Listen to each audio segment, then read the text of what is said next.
தமிழ்நாடு இப்படிப்பட்ட ஒரு எலெக்ஷனை இதுக்கு முன்னாடி பார்த்துருக்க வாய்ப்பு இல்ல. ஸோ இதுக்கு முன்னாடி இந்தியால பெரிய பெரிய லெஜெண்டரியான ஒரு ஆக்டர்ஸ் எல்லாருமே வந்து பாலிடிக்ஸ்க்கு உள்ள வரும்போது அவங்க மேல இருந்த விமர்சனங்கள் ஆகட்டும், அவங்க வாங்கின ஓட்டுகள் ஆகட்டும், எல்லாமே வந்து பார்த்திங்கன்னா பெரிய பெரிய ஆக்டர்ஸ் கூட வந்து ஃபெயில் ஆயிருக்காங்க. பட் அதில் சக்ஸஸ்ஃபுல்லாக இருந்தவங்க லிஸ்ட் எடுத்து பார்க்கும்போது நிறைய பேர் இருக்காங்க. ஸோ இப்போது அவங்க எல்லாரையும் பீட் பண்ணி விஜய் சார் தான் நம்பர் 1 இடத்துல வரப்போகிறார் அப்படிங்கிறது தான் ரொம்ப ஆச்சரியமான ஒரு செம்மையான ஒரு விஷயம் வந்து இப்போ நடந்துட்டு இருக்கிறத வந்து பார்க்க முடியுது. ஸோ இதுக்கு முன்னாடி பாலிடிக்ஸில் வந்து ஹையஸ்ட்டாக வந்து பார்த்திங்கன்னா ஆந்திராவில் வந்து நம்ம என்டிஆர் தான் வந்து பார்த்திங்கன்னா அதிகபட்ச ஓட்டுக்கள், அதாவது அவர் கட்சியை ஆரம்பித்து பாலிடிக்ஸ் வராரு, அவருக்கு வந்து 75 லட்சம் ஓட்டு ஃபர்ஸ்ட் எலெக்ஷன்லேயே வந்து கிடைக்குது. ஸோ அதுதான் வந்து ஹிஸ்ட்ரியாக வந்து இருந்தது இது வரைக்கும். செகண்ட் பிளேஸில் வந்து எம்ஜிஆர் அவர்கள் 57 லேக்ஸ் ஓட்ஸ் வந்து வாங்கியிருந்திருக்காரு.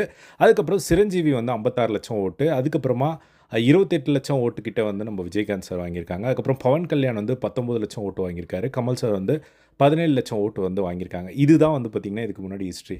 ஸோ காலையில் இருந்து இப்போ வரையும் டிவி பார்த்துட்டு இருக்க எல்லாருக்குமே ஒரு பயங்கரமான ஒரு எக்ஸைட்மெண்ட் என்ன அப்படின்னா, டிவிக்கே விஜய் சார் வந்து இப்படி ஒரு பெர்ஃபார்மன்ஸ் யாருமே எதிர்பார்க்கல.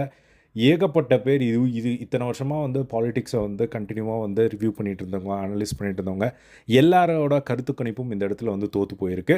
ஸோ இப்போது ஃபைனலாக வந்து விஜய் சார் வந்து பார்த்திங்கன்னா இது எல்லாத்தையும் 75 லட்சம் என்டிஆர் அவர்களையும் பீட் பண்ணி இப்போது போக போகிறார் அப்படிங்கிறது மட்டும் ஒரு பெரிய ஒரு ஹிஸ்ட்ரி க்ரியேட் ஆக போகுது அப்படிங்கிறது மட்டும் வந்து கிளியராக வந்து தெரியுது. ஸோ அவர் ஃபைனலாக வாங்கக்கூடிய அந்த ஓட்டோட கவுண்ட் பார்க்குறதுக்கு எல்லாருமே பயங்கர எக்ஸைட்டடாக இருக்காங்க. விஜய் சார் வீட்டில் பயங்கரமான ஒரு கொண்டாட்டம் ஆரம்பிச்சிருச்சு.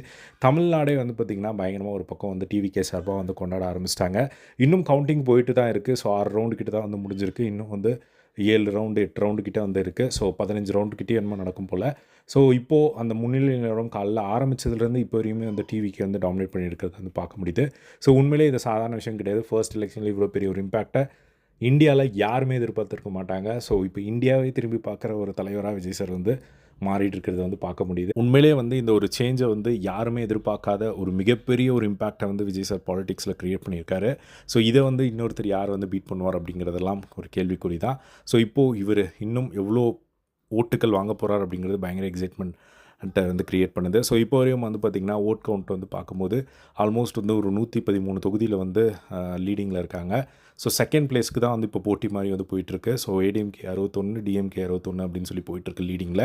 ஸோ இப்போ வந்து முதலமைச்சர் ஆகணும் அப்படின்னா ஒரு பெரும்பான்மை வரணும் அப்படின்னா 118 தொகுதியில் வந்து வின் பண்ணணும்.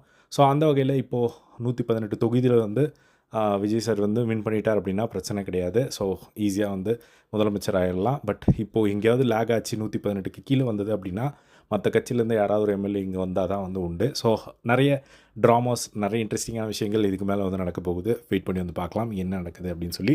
ஸோ தமிழ்நாடு எலெக்ஷனை இதுக்கு முன்னாடி யாரும் இவ்வளோ இன்ட்ரெஸ்டிங்காக பார்த்துருப்பாங்களா அப்படிங்கிறது தெரியல. உண்மையிலே வந்து எல்லாருக்குமே ஒரு பயங்கர ஒரு எக்ஸைட்மெண்ட் வந்து க்ரியேட் பண்ணியிருக்கு.